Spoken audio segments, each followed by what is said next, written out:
দেখো মাটি, বিয়ের আজ প্রায় 7 বছর। তুমি তো আজ পর্যন্ত আমাকে কোনো সন্তান দিতে পারলে না। আমি যদি কাল মারা যাই, আমার ভিটেতে বাতি জ্বালানোরও কেউ থাকবে না। আমার টাকা পয়সা মান সম্মান কোনো কিছুর কমতি তো নেই, শুধুমাত্র একটা সন্তানের কমতি। আমি আর তোমার সাথে এভাবে সংসার করতে পারবো না। আমার একটা মান সম্মান আছে সমাজে, কারোর সাথে দেখা করতে পারি না। দেখা হওয়ার আগে কেমন আছো বলার আগে জিজ্ঞেস করে, ভাই বিয়ে হলো এতদিন, কি ব্যাপার, বাচ্চা কেন নিচ্ছেন না? আপনার তো বয়স কম হলো না? এভাবে আর কত বলো। আমি সিদ্ধান্ত নিয়েছি এবার বিয়ে করব।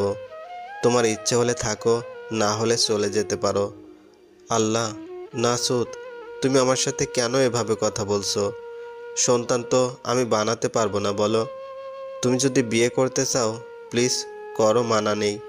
তবে একটা কথা বলি, আমি তো আমার রবের কাছে কম মিনতি করিনি। নাসুদ, আমি তোমাকে খুব ভালোবাসি। আমি জানি না তোমার থেকে ডিভোর্স নিয়ে বেঁচে থাকতে পারবো কিনা।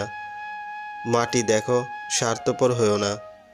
আজ আমি যদি তোমার ভাই কিংবা পরিবারের লোক হতাম, তুমি কি চাইতে না আমার একটা সন্তান হোক, আমি আবার বিয়ে করি? আমি তো অপেক্ষা করেছি 7টা বছর। আমি তোমার দোষও দিচ্ছি না। তবে কথা হলো যে আমি আর একটা বিয়ে করতে চাই। নাসুদ, তুমি বিয়ে করো, আমার কোনো আপত্তি নেই। নাসুদ তাদের বেডরুম থেকে বের হয়ে যায়, আর মাটি বাথরুমে গিয়ে অজু করে নামাজে বসে কাঁদতে কাঁদতে। কিছু কিছু সংসারের দিন যত যায় ভালোবাসা তত বাড়তে থাকে, আর কিছু কিছু সংসারে দিন যত যায় ভালোবাসা কমতে থাকে। একটা সময় সম্পর্কে তিক্ততা চলে আসে। নাসুদ রুম থেকে বের হয়ে তার মা আর বড় বোনকে বলে সে বিয়ে করতে চায়। তারা যেন মেয়ে দেখে, আর হ্যাঁ, মেয়ে যেন অবশ্যই অবিবাহিত হয়। নাসুদের মা কিছু না বললেও বড় বোন আফসোস করে, কারণ মাটির সাথে তাদের সম্পর্ক ভালো। আর সম্পর্ক ভালো হয়েও বা কী করবে, যদি একটা সন্তান না থাকে? তাহলে তো সংসার জীবনটাই বৃথা। মাটি কান্নাকাটি করে নামাজ থেকে ওঠার পর তার ফোন বেজে উঠল। তার ছোট বোন হাওয়া কল করলো। মাটি নিজেকে সামলিয়ে নিয়ে বোনের কল রিসিভ করলো। আসসালামু আলাইকুম বড় আপা, কেমন আছেন? জি, ভালো আছি বোন, তোর কি খবর? বোন, এমনিতে 3টা বাচ্চার জ্বালায় বাঁচি না, তার মধ্যে এখন আবার কনসিভ করলাম, আজ সকালে জানতে পারলাম। আলহামদুলিল্লাহ বোন, সন্তান আল্লাহর নিয়ামত। আমি এত করে চাচ্ছি কিন্তু পাচ্ছি না, আর তোরে আল্লাহ দান করছে, অখুশি হইস না বোন। বোন রে, আমারে বাচ্চাটা না দিয়ে যদি তোরে দিত খুব খুশি হতাম। 1 মাস রোজা রাখতাম। এমনিতেও 3টা বাচ্চার জ্বালায় আর বাঁচি না। এমন বলে না বোন, নিজের যত্ন নে। শামীমরে বল বেশি বেশি টেক কেয়ার করতে। আপারে, মানুষটার সাহায্য ছাড়া আমি পাগল হয়ে যেতাম। আচ্ছা, ভালো থাক, পরে কল দেব। হাওয়া মাটির 5 বছরের ছোট। আল্লাহর রহমতে হাওয়ার সুখের সংসার। একটা মেয়ে, 2টা ছেলে। মেয়েটার বয়স 4 বছর, আর ছেলেগুলোর বয়স 1.5 বছর। ছেলেগুলো টুইন বেবি। 2 সপ্তাহ পর নাসুদের পরিবার বিয়ে ঠিক করে। গ্রামের এক গরিবের মেয়ে, নাসুদ থেকে 14 বছরের ছোট। তাদের বিয়ের 2 দিন আগে মাটিকে তার শাশুড়ি আর বড় ননাস জড়িয়ে ধরে কান্না করে মাপ চায়, কারণ মাটির সাথে তাদের সম্পর্ক ভালো। মাটির শাশুড়ি মাটিকে বলে, মারে, নিয়তি মানতে হয়। তোরে আল্লাহ বাচ্চা না দিলে কি করবি বল, আমাদের মাফ করিস, আমরা নিজেদের ভালোটা চাইলাম বলে। মাটিও চোখ মুছে নিজেকে শক্ত করে বলল, মা, আমি তোমাদের মাফ করে দিয়েছি, আমার কোনো অভিযোগ নেই। নাসুদের বিয়ের আগে মাটিকে তার বাপের বাড়ি পাঠিয়ে দেয় তার শাশুড়ি, কারণ তারা চায় না মাটির সব সামনে থেকে দেখে কোনো রকম কষ্ট পাক। ঘরোয়াভাবে নাসুদের দ্বিতীয় বিবাহ সম্পন্ন হলো। মেয়েটা দেখতে মোটামুটি মিষ্টি। শ্বশুরবাড়িতে এসেই সবার সাথে খুব ভালোভাবে কথা বলা, মিশে যাওয়া সব শুরু করে দিল। নাসুদের সাথে সম্পর্কটাও মিষ্টি। নতুন নতুন বিয়ে হলে যা হয় আর কি। নাসুদও খুব খুশি নতুন করে দ্বিতীয়বার আবার জামাই আদর পাচ্ছে বলে। বিয়ের 15 দিন পর মাটি তার শ্বশুর বাড়িতে আসে। এ 15 দিন নাসুদ একবারের জন্য মাটির খবর নেয়নি। আর মাটি যেন অনলের আগুনে দিনরাত পুড়েছে। নিজের স্বামী অন্য কারো স্বামী হচ্ছে, এটা কোনো মেয়ের সহ্য করার মতো না। মাটি সব সয়ে নিয়েছে। শ্বশুর বাড়িতে আসার পর নাসুদের দ্বিতীয় বউ মাটিকে পায়ে ধরে সালাম করে জড়িয়ে ধরে আর বলে, বড় আপা, আমাকে শত্রু নয়, নিজের বোন ভাববেন। মাটি কিছু না বলে নিজের রুমে চলে যায়। মাটি রাতে খাবার খেতে আসে না। নাসুদের দ্বিতীয় বউ সোনালি নিজে মাটিকে ডেকে এনে সবাইকে নিয়ে একসাথে খেতে বসে। রাতে ঘুমানোর সময় নাসুদ সোনালির কাছে গেলে সোনালি বলে, আজ 15 দিন তো আমার সাথে ঘুমালেন, এবার বড় আপার কাছে যান, ওনার সাথে ঘুমান। সত্যি বলতে সোনালির মনে এত হিংসা বা ছলনা নেই। সে সোজাসাপটা মানুষ। নাসুদ মাটির কাছে গেলে মাটি নিজের রুমে আর জায়গা দেয় না। বাধ্য হয়ে নাসুদ সোনালির সাথে ঘুমায়। নাসুদ সোনালিকে জিজ্ঞেস করে, তোমার পিরিয়ডের তারিখ কখন? তখন সোনালি বলে, আর নাসুদ দিন গুনতে থাকে। কিন্তু দুঃখের বিষয়, সময়ের আগেই পিরিয়ড হয়ে যায় সোনালির। নাসুদ দ্বিতীয় বিয়ে করার পর থেকে মাটি আর নাসুদের সাথে খুব বেশি দরকারি কথা ছাড়া তেমন কথা বলে না। নিজের মতো নামাজ রোজা আল্লাহ নিয়ে পড়ে থাকে। সুখেই যাচ্ছিল তাদের সংসার। সোনালিও মাটিকে নিজের বড় বোন মানত। মাটিকে ফেলে কোনো কিছু একা খেত না। বিয়ের দ্বিতীয় মাসের মাথায় সোনালি কনসিভ করে। ঘরে যেন খুশির বন্যা বয়ে যায়। সোনালিকে মাথায় রাখবে নাকি বুকে রাখবে কেউ বুঝতে পারে না। নাসুদ আফসোস করে বলে, বিয়ে যদি আরও আগে করতাম তাহলে হয়তো আরও আগেই সন্তানের মুখ দেখতাম। এটা শোনার পর মাটি তার সব জিনিসপত্র নিয়ে বাপের বাড়ি চলে আসে। নাসুদ একটিবারও জিজ্ঞেস করে না কেন যাচ্ছ কিংবা তুমি কেমন আছো। মাটি নিজে থেকে ডিভোর্স দিয়ে দেয় নাসুদকে। 3 মাসের মধ্যে ডিভোর্স কার্যকর হয়। নাসুদ মাটিকে 2 লাখ টাকা দেয়, কিন্তু মাটি সেটা নেয় না। ডিভোর্সের দিন নাসুদকে মাটি বলে, ভালো থেকো, আমার 7 বছরের ভালোবাসা। তাদের বৈবাহিক জীবনই ওখানে সমাপ্তি ঘটে। নাসুদ আর মাটির ছিল পারিবারিকভাবে বিয়ে। ডিভোর্সের পর মাটি তার বাপের বাড়িতে থাকতো। মাটি ছিল সবার বড়, তারপর তার বোন, এরপর কলেজ পড়ুয়া তার ছোট ভাই।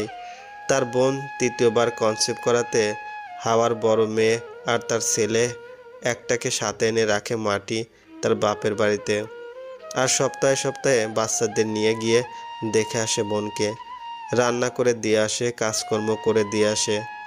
এভাবে চলছিল মাটির জীবনী। কষ্টগুলোকে দিনে চাপা দিলেও রাতে চাপা দিতে পারে না। আমার বোনের আগের অপেক্ষা অবস্থা খুব খারাপ হয়, কারণ 1.5 বছর আগে সিজারে তার টুইন হয়। এর মধ্যে আবার আল্লাহর রহমতে বাচ্চা পেটে আসে। আমার বোনের 7 মাসের সময় তার পেটের সেলাইয়ের সাইডগুলো ফেটে যায়। তখন তাড়াতাড়ি হাসপাতালে নিয়ে যায় আমার ছোট বোনের স্বামী।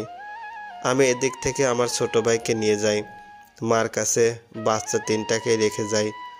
আমার বোন আবার ছেলে জন্ম দেয়, কিন্তু বাচ্চা প্রিম্যাচিউর, কারণ 7 মাসের বাচ্চা তো ম্যাচিউর হয় না। আমার বোনকে আর বাচ্চাকে আইসিইউতে রাখা হয়। 7 দিন আইসিইউতে থাকার পর আমার বোন, আমার ছোট বোন, আমার কলিজা মারা যায়। আমি তার সাথে একটু শেষ কথাও বলতে পারলাম না। তারে শেষবারের মতো একটু জড়িয়ে ধরতেও পারলাম না। আমার বোন আমাদের ফেলে, এই বাচ্চাদের ফেলে আল্লাহর কাছে চলে যায়। আমার মা শোক নিতে পারে না, স্ট্রোক করে ফেলে। আমার বোনের জানাজাতে নাসুদ আসে, সেটা আমি জানতাম না। মসজিদ থেকে পরে চলে যায়, সেটা অবশ্য পরে শুনেছি। আমার বোনের জামাই শামীম মেয়েদের মতো শুধু হুঁশ হারিয়ে ফেলছিল। আমার বোনরে সে কবর দিতেও পারে নাই, কারণ তার হুঁশ ছিল না। সে চিৎকার করে করে কেঁদেছে বাচ্চাদের জড়িয়ে ধরে, আর বলে, আমার কারণে আমার বউ দুনিয়া ছেড়ে চলে গেছে, আমি দায়ী, আমি দায়ী। বুক থাপড়িয়ে থাপড়িয়ে কথাগুলো বলেছিল।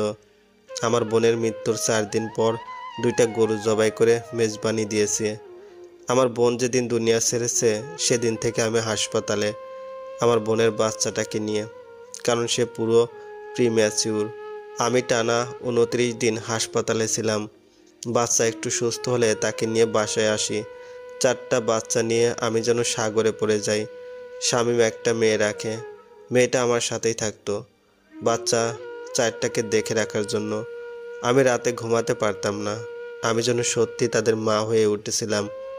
শামীম সপ্তাহে 2বার কিংবা 3বার আসতো বাচ্চাদের দেখতে। বাচ্চাদের সব খরচ শামীমই দিত। বড় মেয়েটা যখন মা মা করতো আমার কলিজা ফেটে যেত। আমার বোনের টুইন 2 ছেলেগুলো আমাকে মা ডাকা শুরু করলো। আমি সত্যি মাতৃত্বের স্বাদ পেয়েছি। 4টা বাচ্চা নিয়েই আমার সময় দিন সব চলে যেত। বিলিভ করেন কিনা জানি না, আমার যে ডিভোর্স হয়েছে সেটা এক বিন্দুও মনে পড়তো না। আমি যেটুকু সময় ফ্রি থাকতাম বাকিটা সময় আমি ঘুমিয়ে কাটাতাম। 1 বছর আমাদের বাড়িতে থাকলাম। তখন শামীম বলে, আপা আমার বাড়িটা একদম খালি, আপনি যদি বাচ্চাদের নিয়ে থাকেন ভালো হবে। আমি 2 বছরের জন্য কাতার যাব। আসলে শামীমও দেশে থাকতে চাইছিল না। শামীম রাতে নাকি ঘুমাতে পারতো না, রাতে বাচ্চাদের মতো হাউমাউ করে কান্না করতো। শামীম বয়সে আমার থেকে 2 বছরের ছোট। আমার বোন আর তার লাভ ম্যারেজ। আমি শামীমকে তুমি করেই বলতাম। শামীম বিদেশ যাওয়ার 2 দিন আগেই তার বাড়িতে উঠি, সাথে আমার ছোট ভাইও আসে। শামীম বিদেশ যাওয়ার আগে বাচ্চাদের অনেক আদর করে নেয়, বাচ্চাদের ধরে অনেক কান্নাও করে। এদিকে নাসুদের ছেলে হয়েছে শুনে আমি খুব খুশি হই, আর চিন্তা করি আজ যদি নাসুদ আর আমার সন্তান হতো তাহলে হয়তো ডিভোর্সটা হতো না। আর এটাও ভাবি আমার সন্তান হলে আমার বোনের বাচ্চাদের কি হতো। স্বামী বিদেশ যাওয়ার আগে আমাকে একটা ফোন কিনে দেয়। প্রতিদিন রাতে বাচ্চাদের দেখার জন্য ভিডিও কল দিত, তাদের দেখতো, তাদের খবরাখবর নিত। মাসে মাসে যা লাগে টাকা পয়সা দিত। আমিও যেখানে যেখানে টাকা খরচ হয়েছে সেগুলো লিখে রাখতাম, মাসের শেষে দিয়ে স্বামীকে পাঠাতাম। কেটে যায় 1 বছর। আমার বড় মেয়েকে স্কুলে দিই, 1ম শ্রেণীতে ভর্তি করাই। সেদিন আমার খুব খুশির দিন ছিল। আমার মেয়ে 1ম স্কুলে যাচ্ছে। আমি ছোট বাচ্চাকে কোলে করে আমার মেয়েকে স্কুলে নিয়ে যাই, আবার নিয়ে আসি। পড়ার জন্য টিচার রাখি। আমি নিজে নিয়ে বসতে পারতাম না, কারণ বাকি 3টা বাচ্চাকে দেখতে হতো। আমার ছোট ভাই পড়তে বসাতো। আমার মেয়েকে কোনো কারণে একটু বকা দিলে আমার ছোট ভাইয়ের মান সম্মান আমি রাখতাম না। দিন তো ভালোই যাচ্ছিল, এর মধ্যে আমার ছোট বাচ্চাটার জন্ডিস হয়। তাকে নিয়ে 8 দিন হাসপাতালে কাটাতে হয়। কি যে কষ্ট ছিল দিনগুলো বলে বোঝাতে পারবো না। আশেপাশের মানুষজন বলতো, নিজের জীবনের কথা ভাবো, এদের নিয়ে আর কত। আমি বলতাম, আমি এদের নিয়ে জীবন কাটাবো, শামীমরে আরেকটা বিয়ে করায় দিব। কেটে যায় সময়। আমার বড় বাচ্চা ক্লাস 2তে ওঠে, রোল নং হয় 4। এটা আমার জন্য বিশাল ব্যাপার। শামীমরে বললে শামীমও অনেক খুশি হয়। শামীমের সাথে বাচ্চাদের আর টুকিটাকি সাংসারিক কথা ছাড়া আর কোনো কথা আমাদের হতো না। আর কখনো মন খারাপ হলে 4টা বাচ্চার মা ডাক শুনলে মনটাই ভালো হয়ে যায়। আল্লাহ আমাকে সন্তান দেয়নি, অথচ একসাথে 4টাই দিয়ে দিল। ঘরের সব কাজ আমি করতাম, বাচ্চারা স্কুলে নিয়ে যাওয়া আনা সব। বাচ্চাকে স্কুলে আনা নেওয়া করার সময় আমার এলাকার এক বড় ভাইয়ের সাথে প্রতিদিন দেখা হয়। উনি আমাদের দূর সম্পর্কে আত্মীয়ও লাগেন। আমাদের ঘরে প্রায় সব কথাই উনি জানেন। উনি একদিন আমাকে বিয়ের প্রস্তাব দেয়, সাথে আমার পরিবারকেও। কিন্তু আমি রাজি হই না, কারণ আমার 4 বাচ্চার কি হবে। ভাইটার নাম শাহেদ ছিল। শাহেদ ভাই প্রতিদিন স্কুলে যাওয়ার সময় আমি বাচ্চা নিয়ে দেখতাম উনি দাঁড়িয়ে আছে, কখনো বেলি ফুল কিংবা গোলাপ নিয়ে, কখনো বাচ্চাদের জন্য চকলেট নিয়ে, কিংবা কখনো পাকা পেঁপে সহ এটা সেটা নিয়ে। আমি নিতে চাইতাম না, কিন্তু জোর করতো, তাই নিতে বাধ্য হই। একদিন বাচ্চাকে নিয়ে আসার সময় খুব বৃষ্টি শুরু হয়। আমি ছাতা নিয়ে যাইনি। শাহেদ ভাই তার ছাতা আমাদের দিয়ে দেয়, আর তিনি বৃষ্টিতে ভিজতে থাকেন। আমরা মা মেয়ে ছাতাটা নিয়ে চলে আসি। নিতে চাইনি, কিন্তু জোর করে দিয়েছেন। বুড়ো বয়সে এসব একদম ভালো লাগছিল না, কিন্তু পাগলামি দিন দিন বেড়ে যায়। আমি পাত্তা দিতাম না, তাকে এড়িয়ে চলতাম, কিন্তু তারপরেও সেটা তিনি বুঝতেন না। টানা 1 বছর তিনি এরকম পাগলামি করতে থাকেন।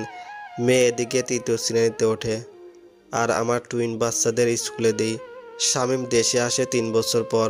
সব বাচ্চাদের নিয়ে আমি এয়ারপোর্টে যাই আমার ভাই সহ শামীমকে আনতে। শামীম তো বাচ্চাদের দেখে কেঁদে দেয়। মেয়ে শামীমের কোলে ওঠে, বাকি 3টা উঠতে চায় না। শামীম কোলে নিতে চাইলেই কান্না করে দেয়। গাড়িতে ওঠার পর আমি মহা মুসিবতে পড়ে যাই, কারণ ছেলে তিনটাই আমার কোলে বসবে, মামার কোলেও যাবে না আর বাপের কোলেও বসবে না। কান্না জুড়ে দিল মেজো দুইটা, বাধ্য হয়ে তিনটাকেই কোলে নিলাম।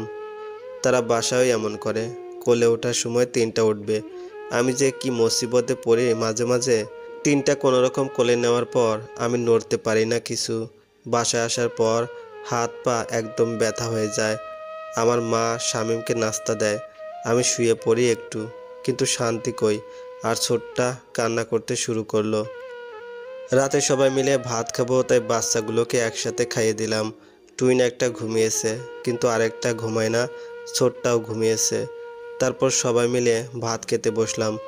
বাসায় কোনো ডাইনিং টেবিল ছিল না, তাই মাটিতে মাদুর বিছিয়ে খেতে বসেছি। মা, শামীম, ছোট ভাই আর রহিমা। রহিমা হলো আমার সাহায্যকারী বোন। পরিচয় দেওয়ার জন্য সাহায্যকারী বললাম, দ্বিতীয়বার এটা বলবো না, শুধু বোন বলবো। মেয়েও ছিল, মেয়ে ভাইকে নিয়ে খেলছিল। সবাই ভাত খেয়ে উঠলাম। মেয়ে বাপের কাছে ঘুমাবে। অনেক রাত পর্যন্ত শামীমের বন্ধু বান্ধবরা সহ আড্ডা দিল। রাতে খাওয়ার পর শামীমের বন্ধু বান্ধবরা আসলো। মেয়ে বাপের কাছে ঘুমাবে ঘুমাবে বলে আমার কাছে ঘুমালো। সকালে উঠে গেলাম। আমার বাচ্চাদের একটা ভালো অভ্যাস হলো, তারা রাতে জাগে না, একেবারে সকাল 7টা বাজে উঠবে। ছেলে মেয়ে কেউ স্কুলে যাবে না, কারণ তাদের বাপ এসেছে। সকালে নাস্তা খাওয়ার পর শামীম তার লাকেজগুলো খুলল। বাচ্চাদের জন্য জামা কাপড়, জুতা, সাবান, শ্যাম্পু, শীতকালের জন্য সোয়েটার সহ বিভিন্ন জিনিসপত্র এনেছে। আমার জন্য একটা গলার চেন এনেছে। আমি চেনটা নিই নাই। শামীমকে বললাম, ভাই তোমার কাছে রাখো, তোমার কাজে লাগবে। শামীম একটু আমার উপর রাগ করলেও আমি বিষয়টা আমলে নেইনি। সকালে শামীমের আত্মীয় স্বজনেরা বাসায় আসলো। এই 3 বছর তাদের চোখেও দেখিনি, এমনকি বাচ্চাদের জন্য একটা ফোনও দেয়নি। তারা শামীমের সাথে কথা বলে তাদের গিফটগুলো নিয়ে দুপুরে খেয়ে দিয়ে চলে গেল। শামীম দুপুরের দিকে আমার বোনের কবরে যায়, জিয়ারত করে।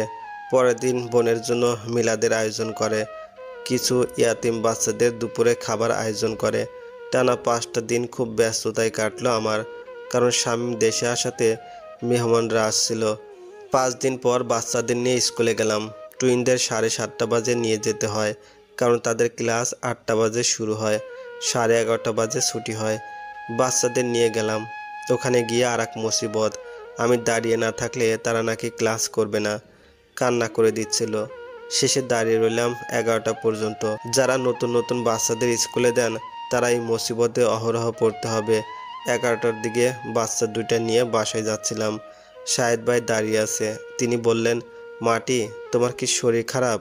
আজ 5 দিন এলে না যে? ভাই, বাসায় কাজ ছিল তাই।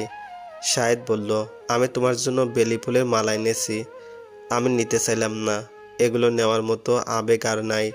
আর এগুলো নিয়ে বাসায় গেলে বাচ্চারা এগুলো দিয়ে খেলা করতে বেশি পছন্দ করে। ইচ্ছে না থাকা সত্ত্বেও নিলাম।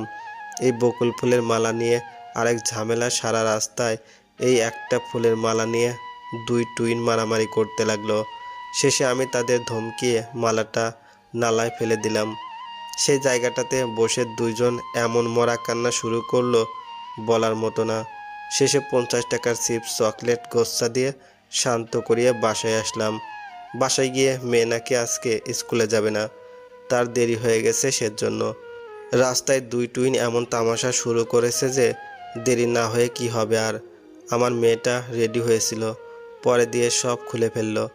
গেলাম রান্না করতে। ছোটটাকে কোলে নিয়ে দাঁড়িয়ে দাঁড়িয়ে রান্না করছি।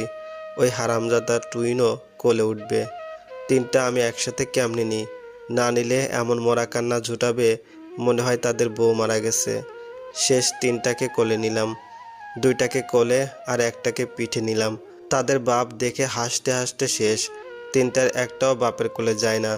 বিকালের দিকে সবগুলোকে নিয়ে আমার ভাই সহ চিড়িয়াখানায় গেলাম। এই প্রথম ওদের নিয়ে কোথাও বেড়াতে আসলাম। এর আগে কখনো বেড়াতে যাইনি। ওখানে গিয়ে ছোটটা কোল থেকেই নামেনি। আর টুইনদের কথা কি বলবো। এক টুইন বানরের চিপস দিয়েছে, সে খেয়েছে।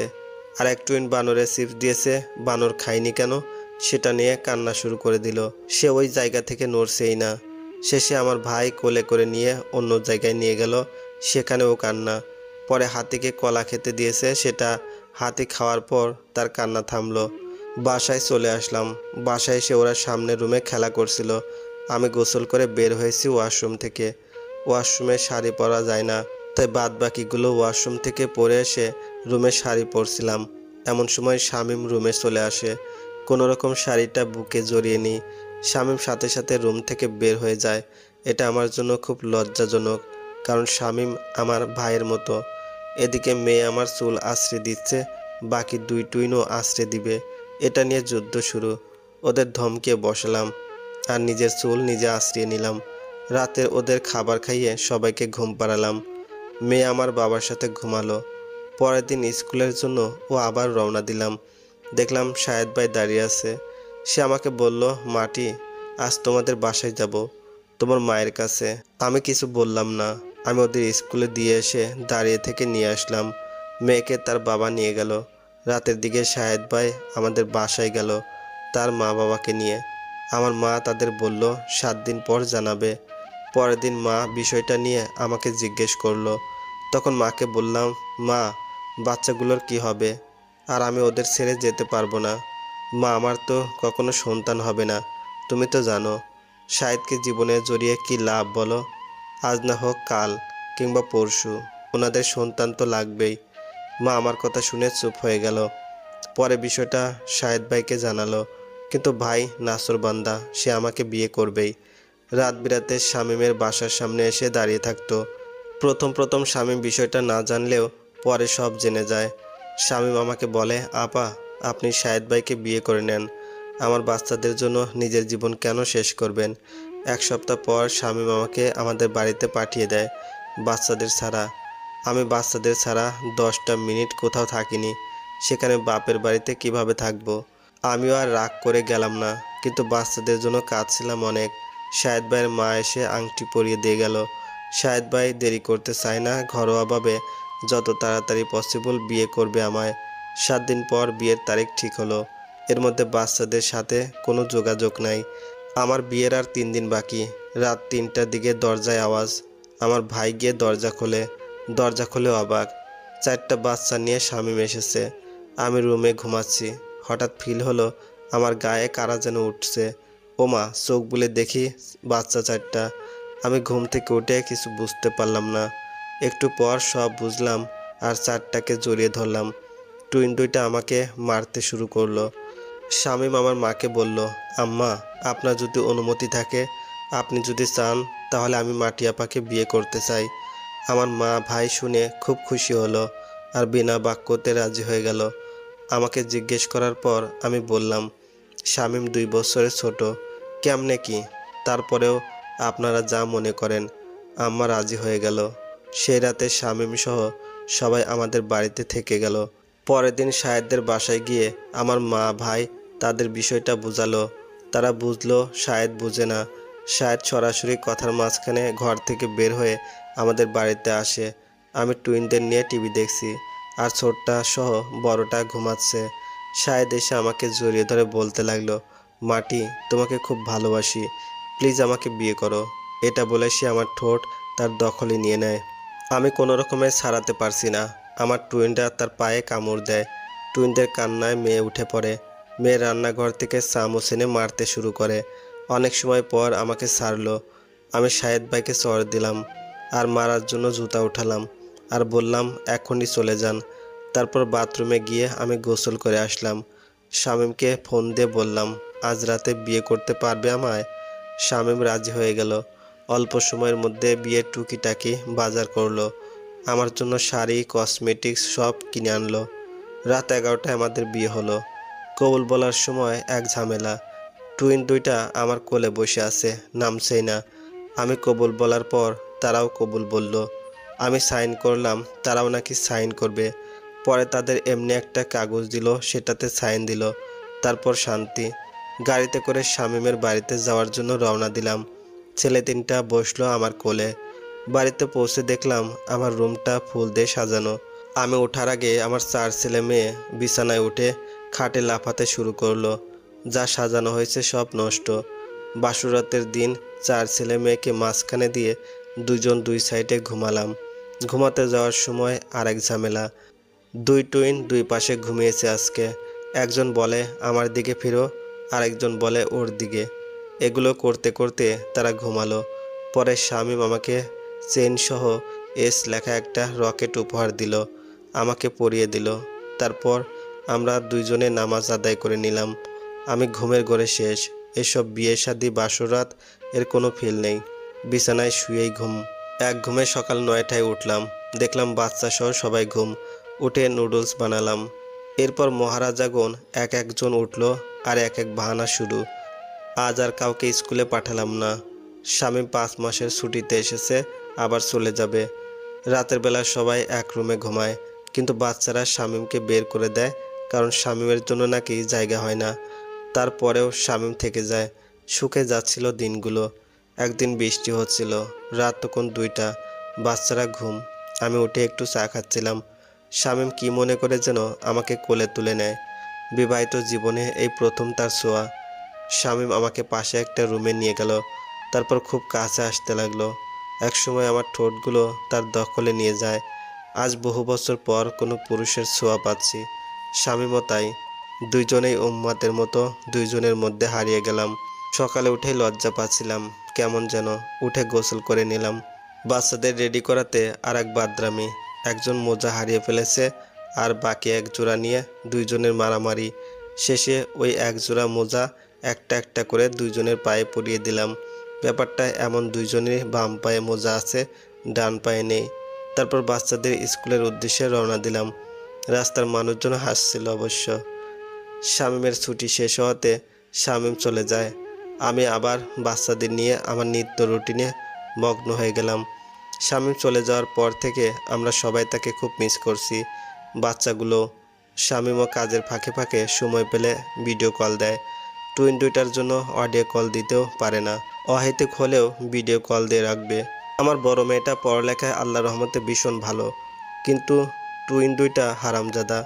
বছরে ওদের আমাকে 3বার বই কিনে দিতে হয়। ওরা না পড়ে বইয়ের ভিতর থেকে মানুষগুলো কেটে বের করবে। যে পড়াটা ওরা পারবে না, কিংবা যে শব্দটা অনেক কঠিন, সেটা বইয়ের মধ্যেই কেটে দেবে। আর এমনভাবে কাটবে যে বোঝার 7 দিনায় এখানে কি শব্দ লেখা ছিল। আর তাদের সবচেয়ে কমন বিষয়, কেউ যদি কারো বইয়ে একটু দাগ দেয়, তবে সে তার বইয়ে আরও বেশি দিবে। এমন করতে করতে দেখা যায় বইটাই ছিঁড়ে ফেলে। শেষে কি আর করার, নতুন বই কিনে দিতে হয়। ওরা ঘুমিয়ে গেলে ঘরটা একদম শান্ত থাকে, তখন একটু শান্তি লাগে। কিন্তু বেশি সময় ধরে ঘর চুপ হয়ে থাকলে শান্তি লাগে না। আজ স্কুলে যাওয়া আসার টাইমে আমি টুকিটাকি সবজি কিনি ঘরের জন্য। আমার টুইন দুইটা সবজিওয়ালারে বলবে, ভাই সবজির দাম কত? রাস্তায় যারাই দেখবে বলবে, সবজির দাম কত? ওরা ঘুমালে শামীমের সাথে কথা বলতে পারি না তেমন, কারণ তখন আমার নিজেরই অনেক ঘুম পায়, তাই ঘুমিয়ে যাই। শামীম বিষয়টা নিয়ে কিছু না বললেও ও তার কথাবার্তা বুঝতে পারি, কিন্তু সারাদিন অনেক ক্লান্ত থাকি। আর ছোট বাচ্চাটার কথা কি বলবো, তার দাঁত উঠেছে, তাই সে যাকে পারবে তাকে কামড়াতে শুরু করবে। আজকাল শাহেদ ভাই আমার সাথে তেমন কথা বলে না, কিন্তু সে আমাকে বিভিন্ন জিনিস দেয়, আমি সেটা নিই না, আবার সেটা আমার সামনেই রাস্তায় ফেলে দেয়। ব্যাপারটা ভালো লাগে না আমার, কারণ আজকাল সমাজ অনেক খারাপ, কিছু হলেই তালকে তেল বানায়। আমার টুইনদের জুতা নাই, তাই তাদের জন্য মার্কেটে যাই জুতা কিনতে, সাথে দুইটারে নিয়ে যাই। মেয়ে আর ছোট বাচ্চাটাকে রহিমার কাছে রেখে যাই। মার্কেটে যাওয়ার পর একটা দোকানে ঢুকলাম, জুতা পছন্দ করছিলাম। সবাই আমার টুইনদের আদর করছিল, আর টুইন দুইটা বাদর বলতেছিল আদর করবেন না, আমার বাবা বিদেশ থেকে এসে আমাদের আদর করবে। তখন নাসুদ তার বউ বাচ্চা নিয়ে সে দোকানটাতে আসলো। তার বউ আমাকে দেখে আপা বলে জড়িয়ে ধরলো। আমার বাচ্চা দুইটা ওই বউরে বলে, ছাড়েন, আমার ময়নাকে ধরবেন না। টুইন দুইটা আমাকে ময়না ডাকে, আদর করে, মাও ডাকে, আর আমিও ওদের ময়না ডাকি। নাসুদ আমাকে জিজ্ঞেস করে, কেমন আছো? আমি বলি, ভালো আছি। আমার ছেলেরা আমাকে দাঁড়াতেই দিচ্ছে না। আসলে ছেলেরাও মায়ের মন বুঝে, কারণ আমিও চাচ্ছিলাম না তাদের সাথে কথা বলতে। বাসায় চলে আসলাম, দেখলাম শামীম কল দিয়েছে, মেয়ের সাথে কথা বলছে। আমি শামীমের সাথে তেমন একটা কথা বলি না, খুব দরকার ছাড়া। আর সাংসারিক বিষয় ছাড়া আসলে কথা বলার সময় পাই না। ইদানিং একটা নাম্বার খুব জ্বালায় ইমোতে, খুব সুন্দর সুন্দর SMS দেয়, বিভিন্ন ছন্দ, কৌতুক, গল্প। আমি পড়তে ভীষণ মজা পাই। অনেক সময় লাভ রিয়েক্টও মারি। ছেলেটার সাথে একটু সখ্যতা গড়ে ওঠে 2 বা 4 দিন পর একটু করে ফোনে কথা বলতাম, তা 5 মিনিটের বেশি না। কারণ 4 বাচ্চা নিয়ে মাথায় চিরুনি করার সময় পাই না আবার এসব। ছেলেটা এত দারুণ দারুণ আবেগী SMS দেয় যে আমি না গলে থাকতে পারলাম না। তবে ছেলেটাকে ছোট ভাই বলতাম। ইদানিং শামীম আমার সাথে তেমন কথা বলে না। বুঝতে পেরেছি কোনো কারণে সে আমার উপর রাগ, কিন্তু কেন সেটা আজও বুঝতে পারি নাই। দিন ভালো যাচ্ছিল, দেখতে দেখতে 3টা বছর কেটে যায়। আমার বাচ্চাগুলো বড় হয়, ছোট বাচ্চাকে স্কুলে দিই, টুইনগুলো ক্লাস 5-এ, মেয়ে আমার হাই স্কুলে পড়ে। 3 বছর শামীম আমার সাথে কথা বলেনি। ভিডিও কল দিত, দিনে 3 বার, বাচ্চাদের দেখতো, আমাকে দেখতো, কিন্তু কথা বলতো না। এই 3 বছরে ছেলেটার সাথেও অনেক ভালো সখ্যতা হয়ে যায়। আমার বাচ্চারাও তার সাথে কথা বলতো। 3 বছর পর হঠাৎ এক দুপুরবেলা শামীম বাসায় এসে হাজির। আমি মাছ কাটতেছিলাম। শামীমকে দেখে বাচ্চারা চিৎকার চেঁচামেচি শুরু, বাবা বাবা বলে। আমি গিয়ে সালাম দিলাম। আমার সাথে একটু কথা বলল না। মেয়েকে বলল, তোমার মারে বলো ভাত দিতে। আমি বাসায় যা ছিল তা দিয়ে ভাত দিলাম। সে গোসল করতে গেল, আমার সাথে একটু কথা বলছিল না। খাওয়া দাওয়ার পর বাচ্চাদের সাথে গল্প করছিল, আমি রান্না নিয়ে বিজি। রাতে খাওয়া দাওয়া সব শেষ করে যখন সবাই ঘুমাতে গেল, আমি শামীমের রুমে গিয়ে বললাম, কি হয়েছে, কেন রাগ তুমি আমার উপর? তার পা ধরে কান্না করে দিয়ে বললাম, কারণটা তো বলো। তখন সে কিছু বলল না। আমার ঠোঁট জোড়া তার দখলে নিয়ে গেল। অনেক সময় পার হওয়ার পর বলল, পরপুরুষের সাথে কথা বলতে ভালো লাগে। আজ 3টা বছর তোর তামাশা দেখেছি। আমি অবাক হয়ে যাই। তখন সে বলে, তোর ইমোর কোড আমার কাছে আছে। আমি বললাম, আমি কিছু করিনি, তার SMS গুলো শুধু পড়তাম। তখন বলে, পড়াচ্ছি SMS। সে আমাকে ধাক্কা দিয়ে বিছানায় ফেলে দেয়। আমার সারা শরীর কুকুরের মতো কামড়াতে থাকে। আমি বললাম, শামীম দয়া করে ছাড়ো, ব্যথা পাচ্ছি। সে বলে, জামাইয়ের আদর ভালো লাগছে না। সারা রাত সে আমাকে এভাবে শারীরিক নির্যাতন করে। আমার কোনো কথাই শুনছিল না, আর আমি তার সাথে জোর করে এর দিক দিয়ে পারছিলাম না। সকাল হতেই সে আমাকে ছেড়ে দেয়। আমি কান্নাতে আর শরীর ব্যথায় শেষ। সে ইচ্ছে করে আমাকে এমন শাস্তি দিয়েছে। আমি একটা রুমে দিয়ে বসে থাকি, গোসলও করি নাই। বাচ্চারা ওঠে আর মা বলে। আমি রহিমাকে বলি, বাচ্চাদের নিয়ে দূরে থাকো। আমি রুমের দরজা বন্ধ করে ঘুমিয়ে যাই। যখন ঘুম ভাঙলো দেখলাম রাত 9টা। আমার খুব জ্বরও এসেছে। উঠে গোসল করে নিলাম। খিদে লেগেছে, তাই দরজা খুলে খেতে গেলাম। দেখলাম রহিমা 4 বাচ্চা সামলিয়ে যা পেরেছে রান্না করেছে। ছোটটা ভাত খাচ্ছিল, আর টুইনগুলো আমার সাথে কথা না বলে আমার পাশে দাঁড়িয়ে আছে। আমি ভাত খেয়ে চলে আসলাম। একটু কথা বলতে ইচ্ছে হচ্ছিল না। আমি রুমে আসতেই টুইনগুলো আসলো। আমি দরজা বন্ধ না করেই লাইট অফ করে শুয়ে পড়লাম। আর টুইনগুলো কিছু বললও না, চুপচাপ দাঁড়িয়ে আছে। আমি ঘুমের ঘোরে হারিয়ে গেলাম। রাতে যখন ঘুম ভাঙলো তখন নিজেকে কারো বুকে আবিষ্কার করলাম। দেখলাম শামীম আমাকে জড়িয়ে ধরে আছে। মাটি, আমি দুঃখিত তোমার সাথে এমন ব্যবহার করার জন্য। আমি চাই না তুমি অন্য কারোর সাথে কথা বলো। আমি বিদেশ থেকে একেবারে চলে এসেছি। আমার আর যাওয়ার ইচ্ছে নেই। শখ কিংবা প্রয়োজন কোনোটাই নাই। আমি আর রাগ করে থাকতে পারলাম না। আসলে কোনো মেয়ের স্বামী যদি এমন করে বলে, আশা করি সে আর রাগ করে থাকতে পারবে না। আমরা মেয়ে, আমাদের মন সরল। 7 খুন করলেও আমরা মাফ করে দিই, কারণ বাঙালি নারী, আমরা স্বামী ভক্ত। শামীমের বুকে শুয়ে রইলাম, কিন্তু বেশি সময় ধরে পারলাম না। টুইন একটা এসে আমাদের মাঝখানে শুয়ে পড়ল। আমার জ্বর কমছিল না। বহু বছর পর আমার জ্বর উঠেছে। পুরো শয্যা পড়ে গেলাম। টানা 1টা মাস জ্বরে এত কষ্ট করেছি, বাচ্চাদের দিকেও ফিরে তাকাতে পারলাম না। শামীম আর আমার মা রহিমা বাচ্চাদের সামলিয়েছে। আমার ছোট ভাইয়েরও বিয়ের বয়স হলো। জ্বর থেকে সুস্থ হওয়ার পর তার জন্য মেয়ে দেখা শুরু করলাম। আল্লাহর রহমতে মন মতো একটা মেয়ে পেলাম। বিয়ে নিয়ে আমি আর আমার বাচ্চারা অনেক অনেক খুশি, যা বলার মতো না। গায়ে হলুদের দিন আমরা সবাই মিলে বাচ্চারা সহ হলুদ নিয়ে রাতের বেলা মেয়ের বাড়িতে গেলাম। মেয়েদের ছাদে গায়ে হলুদের আয়োজন করা হয়েছে। 5 তলার উপর। ছাদটা বিশাল বড়। আমরা সবাই ছবি তোলা আর আনন্দে মগ্ন। আমি ছোটটা আর টুইন একটা আমার সাথে। মেয়েটা আর নতুন মামির পাশে বসে আছে। ছেলে টুইন আর একটা শামীমের কাছে। হঠাৎ করে শামীম চিৎকার দিল, কারণ আমার টুইন বেবি খেলতে খেলতে ছাদ থেকে পড়ে যায়। ছাদের 3 পাশে রেলিং দেওয়া, এক পাশে এমনি বাঁশ দেওয়া, কারণ ওই সাইডে ঘর উঠাবে সেজন্য। আর শামীমের একটা কল এসেছিল, তখন সে কথা বলাতে বিজি। শামীম মনে করেছে বাচ্চা আছে তো পাশেই। আমরা সবাই তাড়াতাড়ি নিচে যাই। গিয়ে দেখি আমার বাবুর মগজ সহ বের হয়ে গেছে। হায় আল্লাহ, জায়গায় মারা গেছে আমার বাচ্চা। আল্লাহ আমাকে কেন জীবিত অবস্থায় আমার বাচ্চার লাশ দেখালো? শামীমকে ইচ্ছে মতো মেরেছি, বলেছি কুত্তার বাচ্চা, তুই বাচ্চা সামলাতে না পারলে নিয়েছিস কেন? শামীম তো বাচ্চার শোকে হুঁশ হারিয়ে ফেলেছে। তাকে তাড়াতাড়ি হাসপাতালে অ্যাডমিট করা হয়। পুলিশ আসে। আমার বাচ্চাটাকে দিই না পুলিশের কাছে, টাকা দিয়ে কোনো রকম ম্যানেজ করি। বিয়েটা আর হলো না। পরের দিন সকালে আমার কলিজাকে দাফন করা হয়। আমি এই শোক নিতে পারি না।